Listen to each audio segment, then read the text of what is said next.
Hello， 各位观众，欢迎来到我的频道。一说起军事天才，大家脑子里是不是立马就蹦出亚历山大、拿破仑、沙漠之狐隆美尔这些大神的名字？没错，战神之所以是战神，就是因为有对比啊。有红花就得有绿叶，有战神，那自然就得有战猪。今天咱们不聊战神，咱们就来扒一扒历史上那些能把一手王炸打得稀巴烂的天坑将军。他们用自己的神操作，完美诠释了什么叫不怕神一样的对手，就怕猪一样的队友。这个天坑将军名人堂啊，竞争那叫一个激烈，尤其是古罗马，简直是人才辈出。第一个我们要聊的这位重量级选手，他的坑爹指数直接突破天际，甩了其他同行好几条街。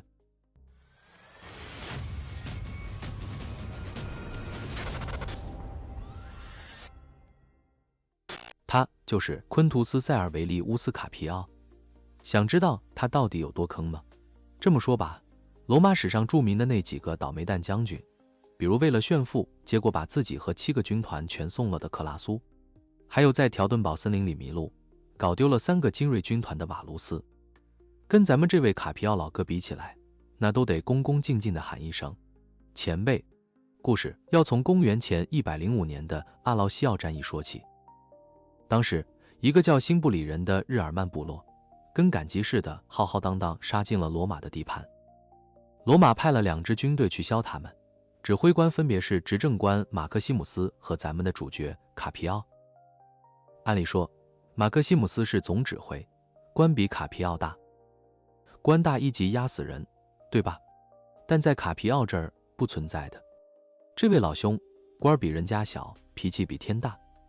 他打心眼里瞧不起自己的上司，别说听命令了，连军营都不愿意跟人家扎一块儿。这下好玩了。就在总指挥马克西姆斯还在跟日耳曼人谈判，想看看能不能动口不动手，和平解决问题的时候，咱们这位卡皮奥老哥脑子一热，他坐不住了。他觉得我行我上，看我表演。10月6号那天，他根本不等命令，也没跟友军打任何招呼，自己带着兵就莽了上去，突出一个勇字。对面日耳曼大兄弟一看，哟，来了个送人头的，3下5除2，就把卡皮奥的军队打得落花流水，全军覆没。你以为这就完了？不，更坑的还在后头。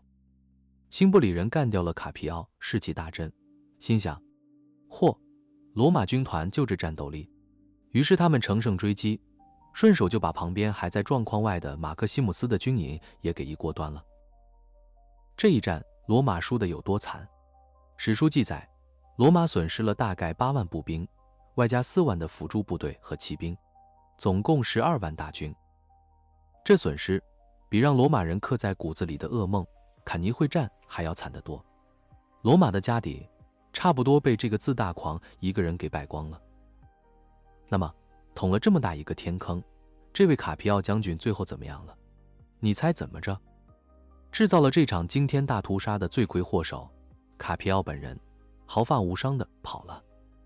罗马人民当然气炸了，回来就把他开除国籍流放了。大家是不是觉得恶有恶报，大快人心？嘿嘿，别高兴得太早，这哥们儿的结局能把人气出高血压。据说他被流放之后，小日子过得那叫一个奢华滋润，锦衣玉食。因为就在他出征搞砸这一切之前，有一笔巨款叫图卢兹黄金，足足15000塔兰特，相当于几百吨黄金，在他手上神秘消失了，再也没人找回来过。这钱去哪儿了？这位卡皮奥将军，要论当将军，他绝对是个史诗级的灾难，但要论当小偷嘛，那恐怕是天赋异禀，百年一遇的奇才。别急，下面这位能让你当场高喊退钱。一说起美国内战，很多人的印象流就是北军装备好，南军将领强。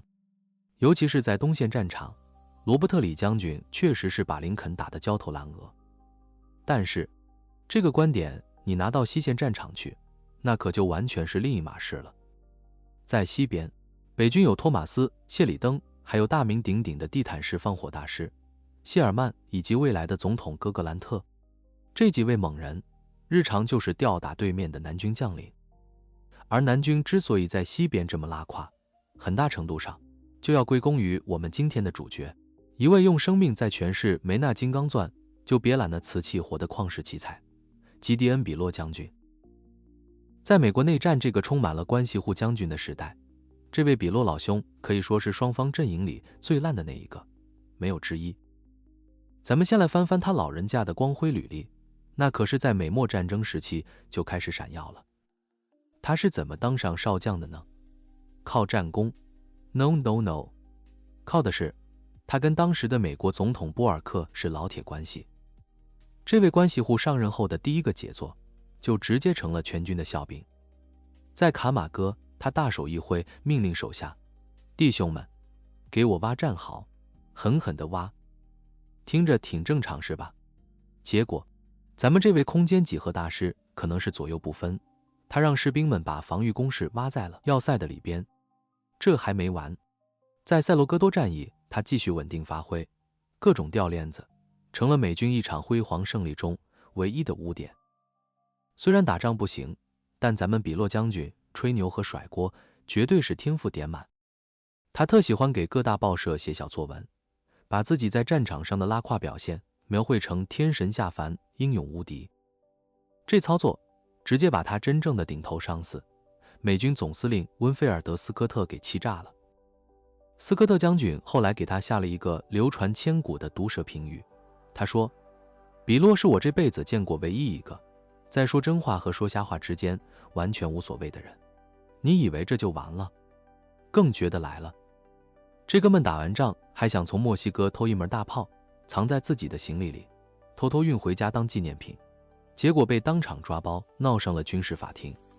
最后还是他的老铁总统出面，才把这事给压下去。后来美国内战爆发，比洛光荣地加入了南军，而他整个军旅生涯的巅峰之战，你猜是什么？是在贝尔蒙特跟北军的格兰特打了一仗，结果是他输的只比格兰特惨了那么一丢丢。就这已经是咱们比洛将军最好的战绩了，堪称虽败犹荣。他真正的封神之战是在多奈尔森要塞保卫战，当时格兰特大军压境，把这个密西西比河上的关键要塞给团团围住了。比洛就是这里的最高指挥官。奇迹发生了，南军一次突击居然真的打退了格兰特的进攻，撕开了一个宝贵的缺口，眼看就能胜利大逃亡，冲向纳什维尔了。就在这千钧一发的时刻，咱们的比洛将军上演了他职业生涯中最经典、最令人窒息的神操作。他下令全体撤退，退回堡垒里去。没错，你没有听错，他把马上就要逃出升天的部队又亲手给塞回了格兰特的包围圈。这操作简直是硬生生从胜利的嘴边把失败给抢了回来。送完一波人头之后呢，你猜他干了啥？在当天夜里，他自己一个人偷偷摸摸地坐着小船溜了。他把烂摊子和整整15000名绝望的南军士兵全甩给了他的副手，让他去向北军投降。他这一跑不要紧，多内尔森要塞的陷落直接导致肯塔基州和田纳西州向北军敞开了大门，可以说是一脚踹开了南军在西线战场失败的大门。虽然北军里确实有不少靠关系上位的菜鸟将军，但要论坑爹指数，论戏剧性，论不要脸的程度，这位南军的基迪恩·比洛将军绝对是当之无愧的。南北战争独孤求败，如果说前两位只是坑了军队，那下面这位可是个狠人，他以一己之力坑掉了一个国家。来，镜头给到南美洲地图，大家看到这个国家没？巴拉圭。现在请看看它周围那些巨大的国家，巴西、阿根廷，是不是感觉巴拉圭像被一群壮汉包围的小朋友？正常人的思维在这种地理环境下肯定是左右逢源，谁都不得罪，对吧？但这位主角弗朗西斯科·索拉诺·洛佩斯，他的脑回路注定不走寻常路。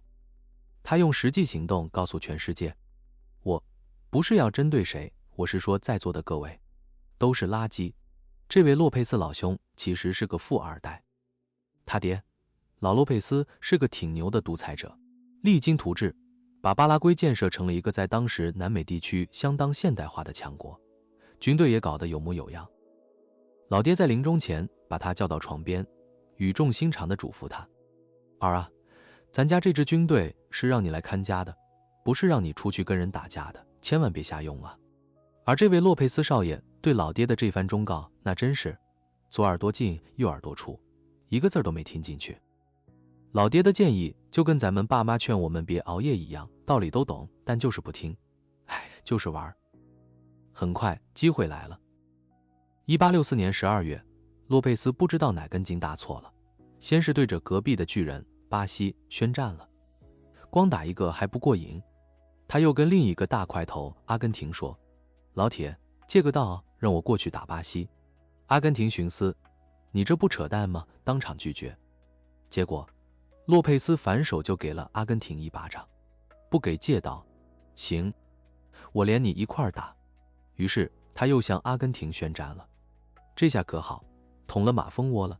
阿根廷、巴西，再加上巴西在乌拉圭扶植的一个傀儡政府，3个国家一合计，这小子太狂了，必须盘他。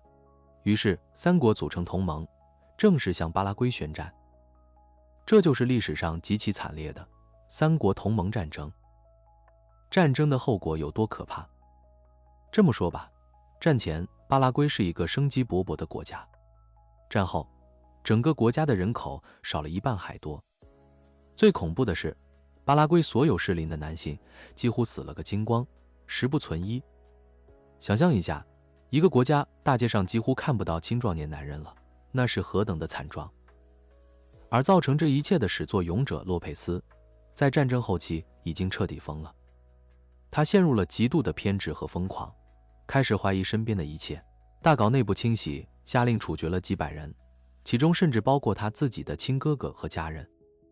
他用行动证明了，当一个将军坑起来，自己人也照杀不误。1870年3月1日，这位凭一己之力单挑南美3大国，顺便把自己的国家也献祭了的狂人，终于在战场上被击毙，结束了他荒唐而罪恶的一生。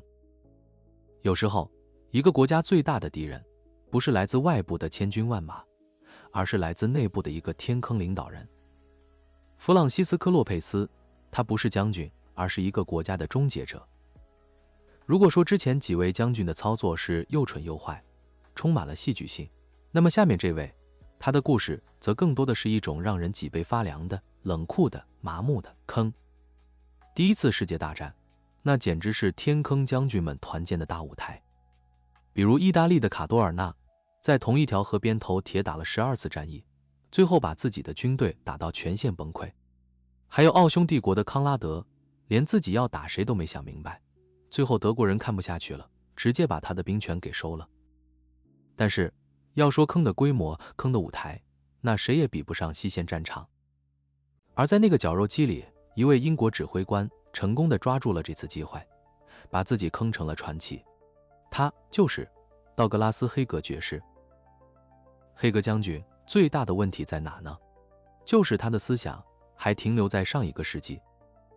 他从根本上就完全无视，或者说压根不理解机关枪这种新式武器在战场上到底有多恐怖。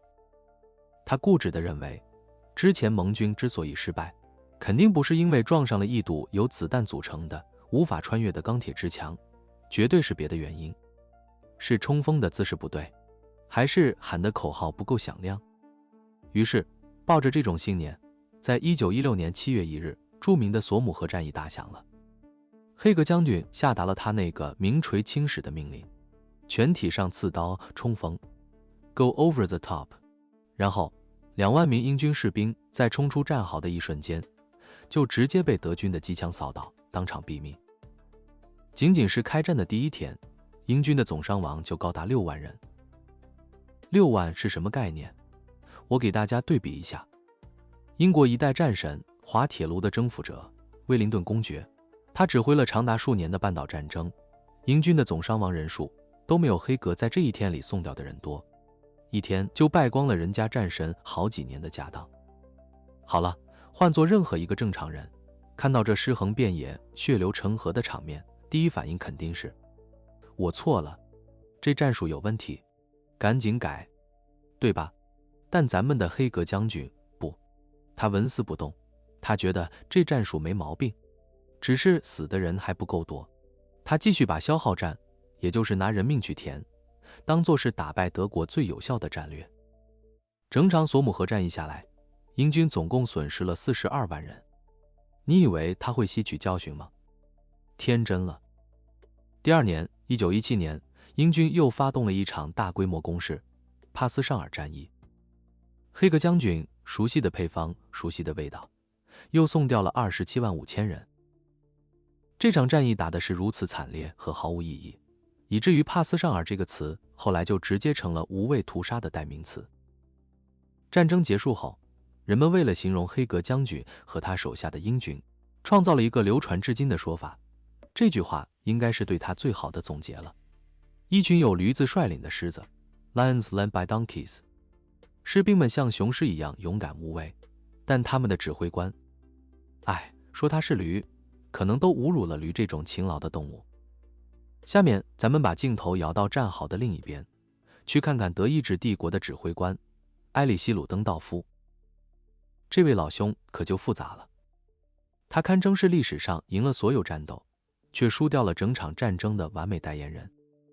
他不是不会打，恰恰相反，他太会打了。但他下的每一步棋，最终都把自己的国家推进了深渊。他牛到什么程度呢？他不仅坑完了第一次世界大战，还为第二次世界大战的爆发结结实实地踩下了一脚大油门，可以说是来自坟墓的二战战犯，这功力谁比得了？一战刚开始，鲁登道夫就和他的搭档辛登堡在东线的坦能堡战役，把俄国人打得那叫一个落花流水，堪称一场教科书式的碾压剧。这一下就奠定了他战术大师的地位。但是战术上有多天才，战略上就有多拉胯。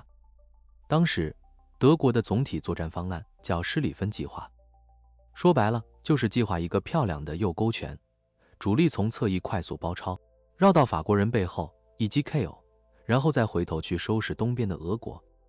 结果鲁登道夫和总参谋长毛奇觉得这个计划不够稳，他俩一合计，大笔一挥，把这个计划给改了。他们削弱了最关键的右翼突击力量。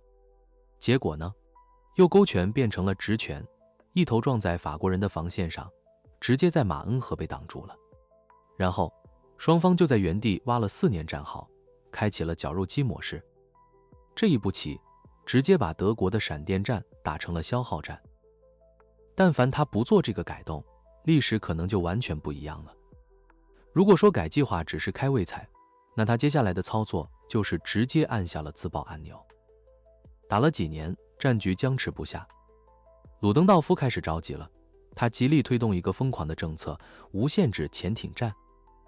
就是德国潜艇在海上，不管是商船还是客船，只要是开往协约国的，见一个打一个。这操作相当于在游戏里开红名，见人就砍。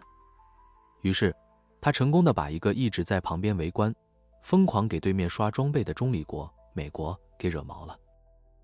美国一参战，那德国的倒计时就开始了。鲁登道夫也知道，必须在美军大规模抵达欧洲之前，跟英法决一死战。于是1918年他发动了皇帝会战，也叫春季攻势。德军在他的指挥下确实节节胜利，打得英法联军节节败退，看起来形势一片大好。但最坑的地方又来了，他打赢了一场又一场的局部战斗，却完全没有一个把这些胜利串联起来，最终赢得战争的总体计划。这就好比你打游戏，操作猛如虎，清了一波又一波的小兵，杀穿了对面的野区，但你就是不去推塔拿龙。结果你还在秀操作呢，对面缓过神来，带着一身神装，直接把你家水晶给推了。最终德国高层一看，完蛋了，美国造大兵的速度比我们造子弹还快，赶紧叫停了战争，选择了投降。你以为鲁登道夫的故事就到此为止了？不，他最坑最毒的操作是在战后。战争明明是他们这群将军在战略上打输的，他却反手一指，把所有的锅全都甩给了国内投降的文官政府。他一手炮制并疯狂宣传一个弥天大谎，背后捅刀子神话。他说，我们德军在战场上没有失败，我们是被国内那帮叛徒从背后捅了刀子才输的。这句话对战后德国的毒害比战争本身还要大。他完美地迎合了德国人的屈辱感，把一盆巨大的脏水泼给了新生的魏玛共和国。这个谎言成了后来希特勒和纳粹党崛起的最佳燃料。而鲁登道夫本人更是直接参与了希特勒早期的啤酒馆暴动，还当上了纳粹的国会议员。晚年的他甚至写了本书，鼓吹全人类就应该活在永久的战争里，因为这样很爽这种疯话。虽然他最后跟希特勒闹翻了，但那会儿他已经沉迷于各种神秘主义和异教，没几个人拿他当正常人看了。埃里希·鲁登道夫，他是一个能赢得战役的战术家，一个输掉战争的战略家，一个摧毁共和国的政治煽动家，一个为魔鬼铺平道路的助产师。他的一生完美诠释了，有时候一个人的才华如果用错了地方，其破坏力远比平庸的邪恶要大得多。接下来这位绝对是本系列最特殊的一位，他就是乔治·麦克莱伦，一个简历堪称完美，能让任何 HR 当场拍板录用的战争拖延症晚期患者。咱们先看看他金光闪闪的履历。学历：西点军校第2名毕业，把后来大名鼎鼎的石强·杰克逊这些同学远远甩在身后。经验：去克里米亚战争当过观察员，深刻理解现代化后勤的重要性，还在铁路公司当过总工程师，是玩转铁路运输的大牛。能力：他是天生的组织者，外号小个子迈克尔，他能把军队管理得井井有条，后勤补给充足，士气高涨，士兵们都爱死他了。听着是不是觉得这不就是天降猛男，北军的救世主吗？林肯总统当时也是这么想的。但是这位完美将军他有一个极其致命的毛病，他有敌军幻想症。他总能以一种超越人类想象力的天赋，无限夸大对面敌人的数量。在他眼里，南军的每一个士兵身后都藏着一个师，每一棵树后面都埋伏着一个军。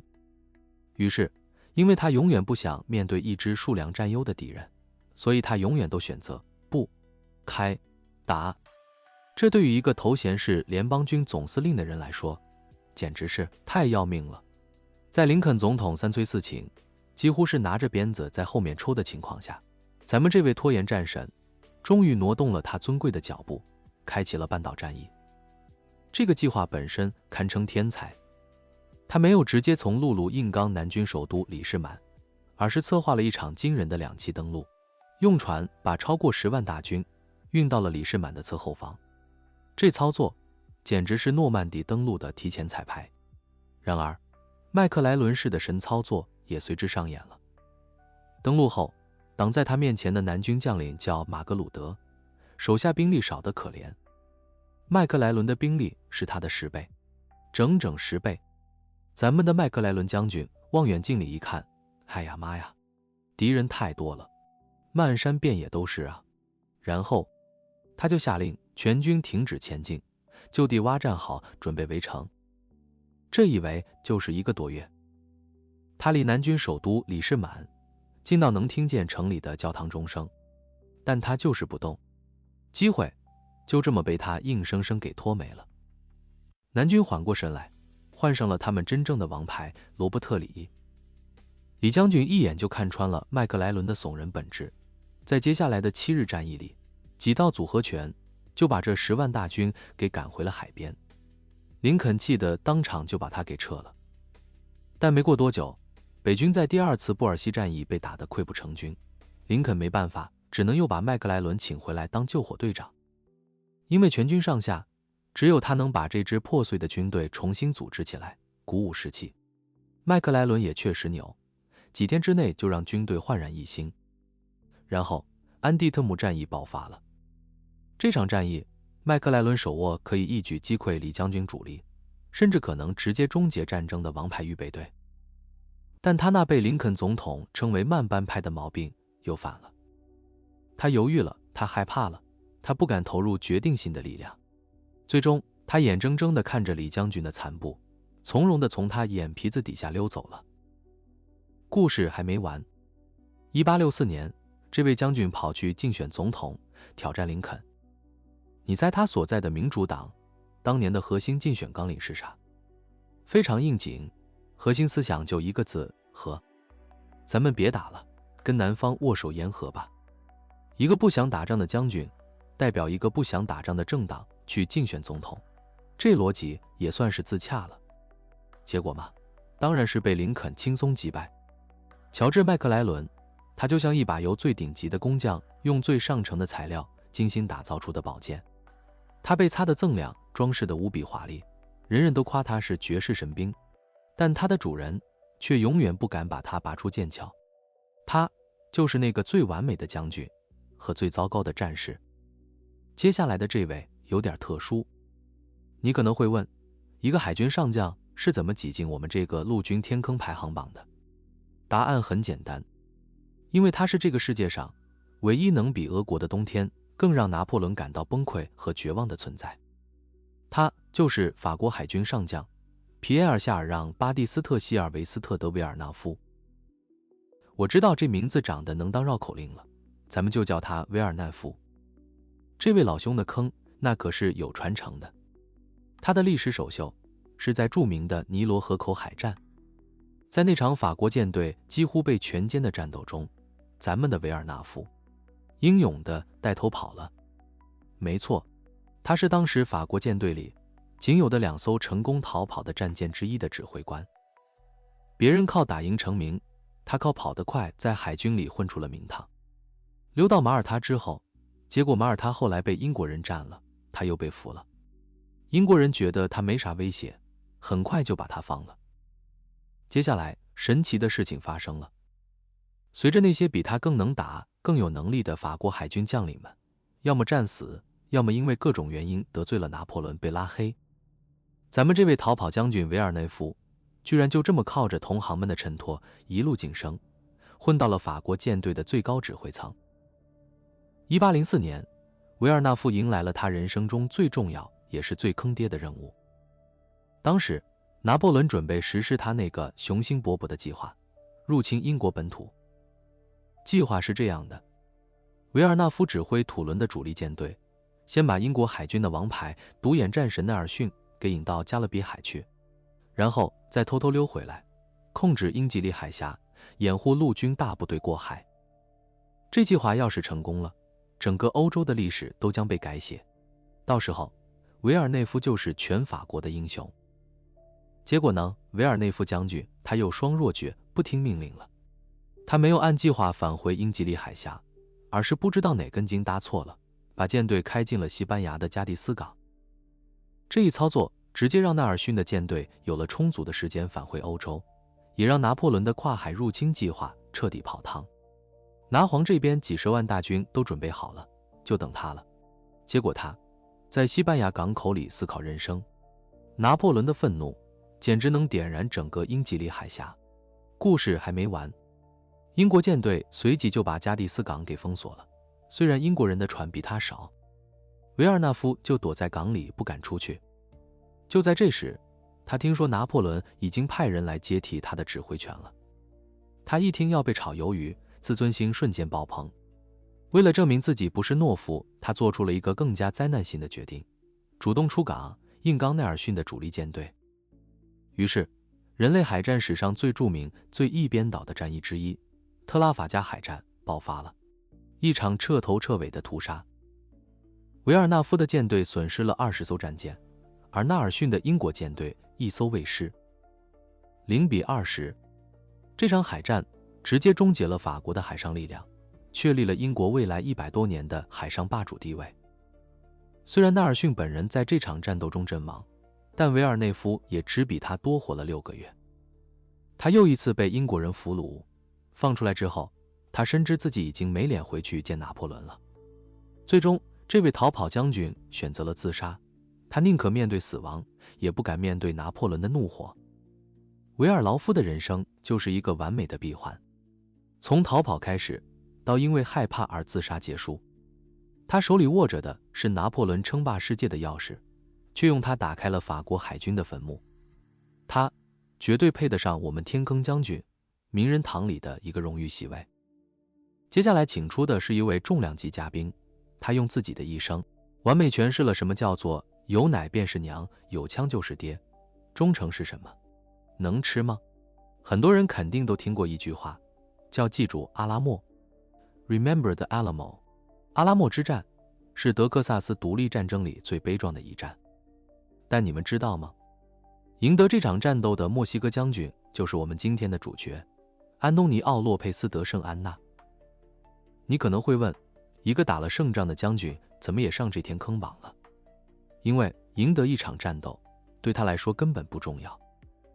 阿拉莫之战可能是他漫长的一生中为数不多的在长达13天里忍住了没有叛变投敌的奇迹时刻。他的人生信条只有一个，永远忠于圣安娜自己。这位老兄在墨西哥政坛的崛起史就是一部活生生的背叛史。今天跟你还是盟友，明天就能在你背后捅刀子。德克萨斯独立战争，他虽然赢了阿拉莫，但最后还是在圣哈辛托战役被德州人给俘虏了。被俘之后，他立刻展现了自己的核心技能，卖国求荣。他立马跟美国人保证，大哥别杀我，我愿意当你们安插在墨西哥的特工。就这样，他靠着出卖国家换回了一条命。你以为这就完了？不，这只是他背叛生涯的序曲。到了美墨战争时期，圣安娜将军上演了他职业生涯中最经典、最骚的无间道操作。当时他又双若爵被赶下台，流亡在外。他立刻联系了当时的美国总统波尔克，说：总统先生，咱做个交易，你用船把我送回墨西哥，我能就利用我的影响力帮你把这场仗漂漂亮亮的结束掉，绝对让美国满意。第二次主动申请当特工。美国人一听，哎，这主意不错，居然真的信了，派了艘军舰像贵宾一样把他从流放地给接回了墨西哥。圣安娜前脚刚踏上墨西哥的土地，后脚就撕毁了协议，振臂一呼，拉起大旗，摇身一变成了墨西哥军队的总司令，回头就带着墨西哥军队跟送他回来的美国人开弹的这一波反向操作，把美国人都给整懵了。但说实话，这事在当时几乎没人感到意外，因为他就是圣安娜啊。